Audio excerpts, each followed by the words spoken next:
Thank you for joining us today for Cape Chronicle. I'm Mike Rennick. We have three special guests in the studio today. First, we will be talking to Cape Girardeau City Councilman Robbie Guard about his service and what's next for council elections. After that, difference maker Scott Williams is here to tell you about the Parks Foundation. And then Michelle Ramsey is here to discuss mental health. That's all ahead next on Cape Chronicle. Come on. Yeah. You're not going to get it all right. Just make sure you nail the big stuff. Like making sure your kids are in the right seats for their age and size. Get it right at nhtsa.gov/the-right-seat. Welcome back to Cape Chronicle. I'm Mike Rennick. Our next guest is a friend of the show. He graduated from high school and college in Cape Girardeau, and now he's serving his final term as councilman in Cape Girardeau. Welcome back, Robbie Guard. Thank you, Mike, for having me. Good to see you. We were talking before the show. Your roots run deep in Cape Girardeau, don't they? Yeah, I joked. We know the Cape Central Jackson rivalry this last weekend, and I was telling my 9-year-old and some of our friends that, you know, she's going to be the 5th generation to graduate from Cape Central. So definitely my family goes back a long way in Cape Girardeau. Very proud of that. Cape Girardeau, SEMO as well. SEMO as well. Obviously a great time to be a Red Hawk right now. Absolutely. And you have really, you know, obviously Cape means a lot to you, but you joined the council in 2016. You stepped up and said, Cape means a lot and I want to be a part of some change and moving Cape down the road a bit. Yeah, I was kind of thinking and reminiscing today and what made me want to get involved. And I always, you know, I vote in every election. Like, that's very important to me in democracy. And I just feel like I took it a little further. I encourage everybody to vote. I encourage people to, if you have that calling, to go ahead and step up. I love telling the story of when I was 4 or 5 years old, there was a Howard Johnson's here in town.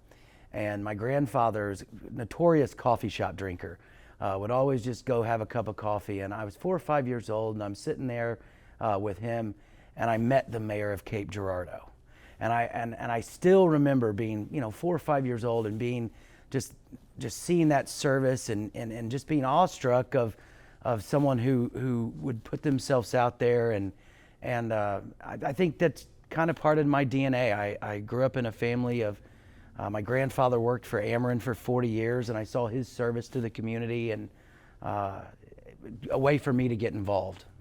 So since 2016, because April, you're done in April, correct? Yeah. Term limits and you're done. Term limits, the quickest 8 years of my life.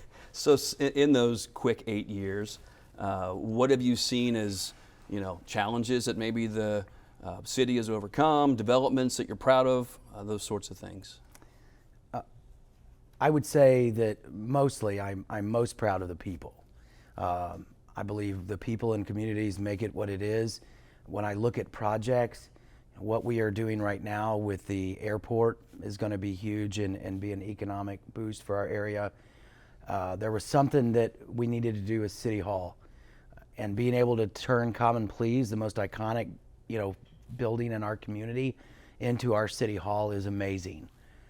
If you look at infrastructure, we've got a long way to go in fixing our streets. There's no doubt, but we do have budgeted for the last 2 years more money in street repair than we have ever had. I believe public safety. Right now, you're seeing nationally, it's very tough to hire and retain police officers and public safety individuals. Part of it's pay, part of it's the culture that we're seeing. We live in an area where it's not about defunding, it's about funding. So we're gonna have to over time figure out how we can get better in some of those areas, infrastructure, public safety. So that will be challenging for councils to go for years and years to come. When you're talking to people, maybe citywide or in the ward that you represent, are those the things that are at the top of that list? The number 2 pieces are streets and public safety. Yeah. And in the day, you know, and I've also been pretty outspoken at council meetings about, you know, where you get your information from. I love social media.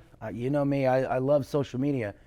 I think it can be a very dangerous tool when you're getting false information, and unfortunately, I've seen that. I encourage residents to if they see something to call the not 911, but call the police line and find out if what they're seeing on social media is factual, and get the facts. So, over those last 8 years or so, have concerns changed at that neighborhood level, or has it kind of been a fairly common theme throughout? I would say it's been a common theme. I think whenever you get down to the basics of what city government should do, and it's of my opinion that, you know, people want to be safe. People want to have nice streets and infrastructure and the best services possible. If you look at our parks department, they're next to none, not just in this area, but in the state of Missouri. Where we need improvement is, you know, we do need to focus more on street repair. But the basic blocking and tackling of what I feel like as a city council person is to advocate for those public safety services, streets, infrastructure, and putting our best foot forward with respect to that normal blocking and tackling of city government. Got about 30 seconds left. So if someone, I know you're advocating always to get involved, if someone is interested in getting involved at that council level, what are the next steps for someone who's vetting that for themselves as a possible direction?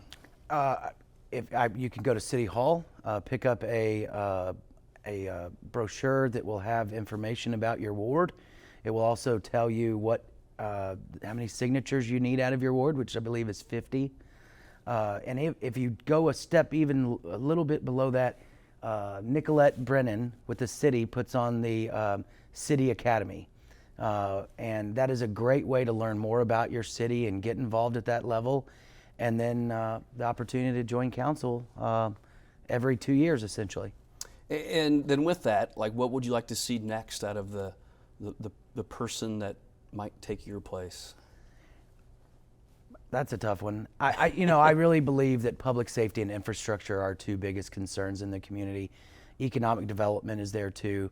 I believe that you've seen this community take a step forward in realizing that, you know, we're not going to be the type of community that's going to bring in a GM plant and employ 2,000. You're going to see a lot of hand-to-hand combat as far as from economic development, and I believe that, you know, I think that we can get better every day. So I'm looking forward to seeing what the next council will do, and hopefully we've left it better than when I found it. And real quickly, you know, politics isn't for everybody. If they want to get involved, but maybe that's not the mode that they want to go. Any suggestions for someone who wants to get involved in the city, but maybe not on the council level? Yeah, there are 20 to 30 different commissions and boards at the city level that people can get involved on. The airport board, the parks board. We have a tree board. We have historic preservation board. There are a ton of different avenues that you can get involved at the city level without having to put your name on the line, so to speak. All right, Robbie, thank you so much. Thank you Thanks for having your me, Mike. service. Thank you. That's Councilman Robbie Guard. When we come back from break, difference maker Scott Williams is here to talk Parks Foundation. That's next on Cape Chronicle. Every day, Millions of people are connecting. father, cosplayer, Mentor. actor. It's time we take a step forward, come together, and discover how accepting our differences can make us stronger.